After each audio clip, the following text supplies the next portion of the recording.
Russell, it looked like one of those nights where you turn away quite a bit from the pitch in frustration at times, yet you found a way to get over the line. What impact does that, or do you hope it has on the group, and can you sum up the kind of feeling in the dressing room after that? Yeah, I think I'm really proud of the players. So my frustration is never with their intention. It's just missing moments where I feel like we could maybe play forward and stuff like that. So it's never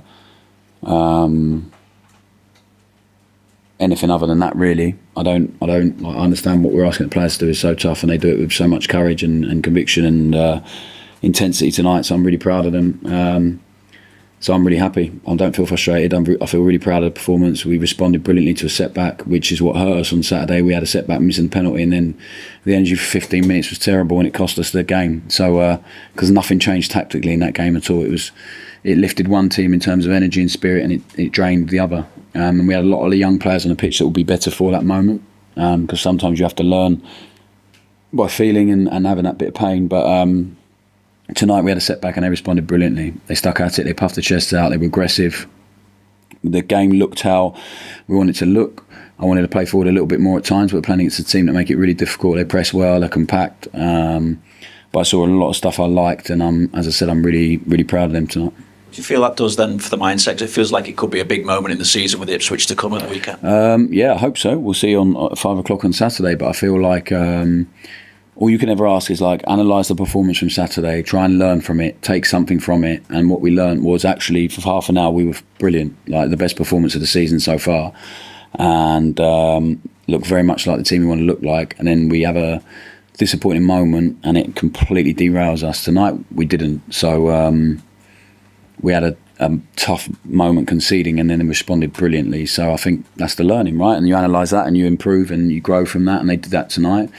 And in the 4 games, we haven't had the result yet, but I feel better about the Premier League than I did at the start of the season because of the moments we've had in those games. We've hurt ourselves a lot in the first 4 games, and a lot of that is down to a bit of anxiety and a bit of fear of the Premier League for some of the guys going into it for the first time. Some of the guys been hurt by it last time, but I feel like we're going to grow through that, and we just need that first result. And once we get that, I'm really excited about what the group is capable of achieving, because we have a young, hungry group that are willing to do brilliant things and try and do the things we're asking them to do, which is play with real aggression and courage all the time, and live and die by the sword, really, and try and look how we want to look no matter who we play against. Well, things you take away, you've done that by making 10 changes, and it's quite difficult to do that at times. We don't often see that. Yeah, the guys work hard together, so we have a big group, a bit too big probably in an ideal world, but we try and keep everyone motivated. We train in a certain way that reflects what we want to do on a Saturday, is all related to them and what they're going to do, and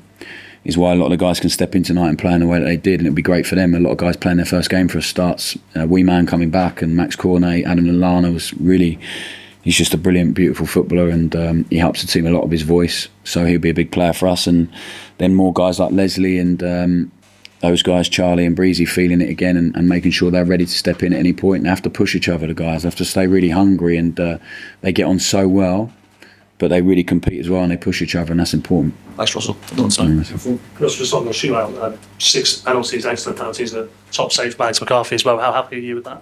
Yeah, I'm really pleased for the guys. I think we did a lot of work on penalties at the end of last season because of the playoffs, and did a lot of research on it, about the approach to it, and just reminded them a bit of that work really when we spoke before the penalties. And Dean done a lot of work with Al, and we practiced them yesterday in case it went to penalties, because Gilly and Colin were in charge of that and made sure everyone took one. And then you still have to have the courage to step up and do it in front of a crowd that is roaring. And so I'm I'm proud of them, and I'm grateful to them for staying brave, and I think they did that all night. Alex McCarthy made his 150th appearance for the club today. You spoke quite at length about his contribution a couple of weeks ago. It's not just lip service, he's proved it again tonight. Yeah, what a guy. He was brilliant tonight.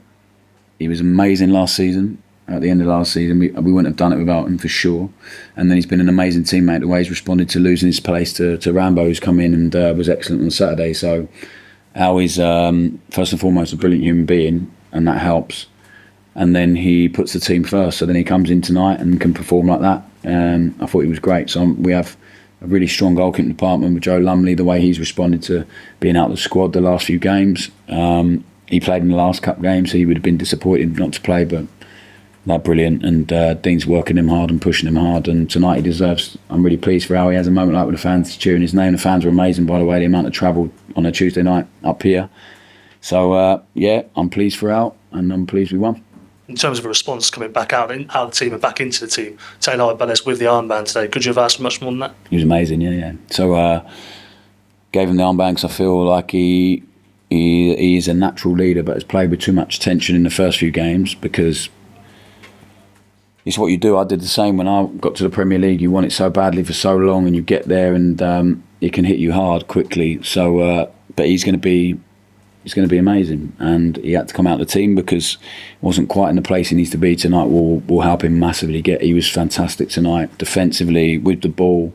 Yeah, he's going to be top, but sometimes it's not linear, right? The path is difficult, and you have some tough moments, and how you respond to them will always define what you do. And he's had a tough start, and then he can come in tonight and play like that because he's proper. He's a proper character. He's a natural born leader with brilliant energy and brilliant talent. So tonight will be really good for him, as it will for a lot of the players. Lallana came off after 45. Could he start a Premier League game? And if he could, would you like him to? He's very close to. Yeah. I think tonight was always a plan to get him 45 minutes, and I think on Saturday he showed what he's going to bring. Against Brentford he showed what he's going to bring tonight. I just love watching him play football. He is an amazing footballer. Like, he's so graceful, elegant, but aggressive. Amazing mentality he adds. So he's going to be massive for us. He is off the pitch already, and on the pitch he's going to have a big say, and I think he is ready to start. He's not ready to play 90 minutes, but he's definitely ready to start an impact game for us. A good experience for Dean Thornton here at Goodison Park, which I'm sure he enjoyed. But I noticed it was you and Gilly on the pitch at the end there, just having a little chat between yourselves. Just curious as to what you were talking about. I don't think I can tell you, mate. And it wasn't about football.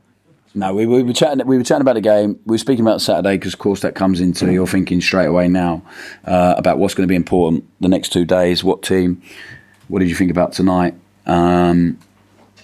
So yeah, just the general, I guess, what most managers and assistant managers would discuss, and then we spoke about your Tash. Just a couple more quick ones if I can. Just on Bella Kotchap, I've asked you about him a number of times, but did you consider picking him today? And if you did, why didn't you? Well, obviously didn't, because he's not in the squad. So, like, I just answered the same to Adam. Like, it's never personal. I'm paid to do the best job I can for Southampton Football Club. And if it doesn't go very well, I will lose my job. So I then pick a team that I think is best to win. I pick a squad that I think is the best to win. And it really is that simple. So there's no personal fallout. I'm out. We have honest conversation before the transfer window closes, after the transfer window closes. It's not ideal for him. We had a couple of moves fall through. And now he trains with the rest of them. He trains really well, the same as Paul, the same as the other guys. Ronnie Edwards not been in the squad. He's been really frustrated. Ryan Manning's left at home and played 40-odd games for us last year. It's not easy to do that. So we could talk about all of them guys, but I feel like when we're here, we should be talking about the guys that are here. And it really is, it's that. Like, it's about who I feel is best for the team and who I trust the most to put in a performance on the pitch and to help the group. And tonight I decided that it wasn't those guys. Last one then, just someone who is here, Sam Amo, played in the last round, not involved today, but how do you sort of convince him that he still has a big part to play this season? By giving him every bit of energy I possibly can every single day in training. I think it's difficult for him because Tyler played so well, Max Cornet's come in, Adam Armstrong played 40-odd games at right wing last season, so he's 18. He's already played some fair amount of minutes for us over the last season and a bit. For his age, I think it's a lot compared to others. He trains with us every single day, and he has to keep improving. And he's a real talented player. But he's physically not where Tyler is yet. He's not where Maxi is yet. So we just have to be a bit patient with him. He's a supreme talent, and we love working with him. Really excited, and he'll be disappointed not to get on the pitch tonight.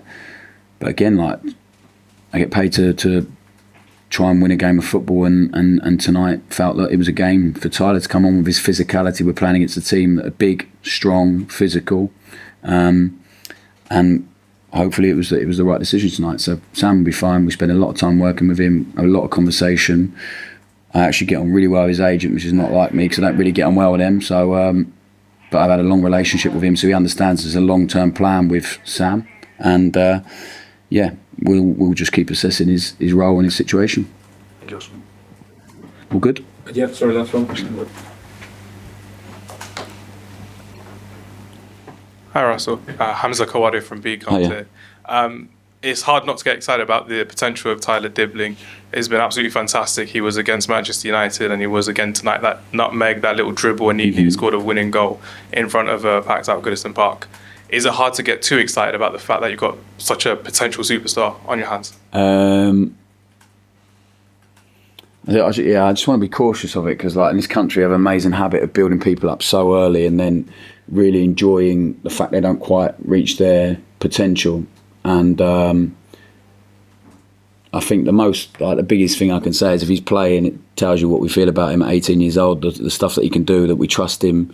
Tyler now to even 3 months ago is a very different person, and the growth in him has been huge. But like I said about Taylor is the England under-21s captain, and he's had a tough start. And at some point, Tyler's progression will not just be linear. There'll be some tough moments, and we'll have to help him, nurture him, and help him grow. And we're really demanding of Tyler, but we also give him a lot of love because he is supremely talented. And if he wants to, at some point, to keep listening and to keep growing, to keep improving, he will, in my opinion, play at the very, very top level. But it's a long journey to that point. So he has to keep listening, he has to keep learning, he has to keep working, he has to keep building trust with his teammates. But yeah, of course it's exciting to work with a player like that and to see the growth in him in this last year. It's been amazing. So he has to continue doing that. And I feel it's one of the reasons we were brought to this football club is because of our ability to develop young talent at our previous clubs and to create assets for the club on the pitch and financially. And Tyler could be one of the biggest assets they've ever had, for sure. We've ever had. Brilliant. Thank you, Russell. Thank you very much. Good. Cheers. Thank you.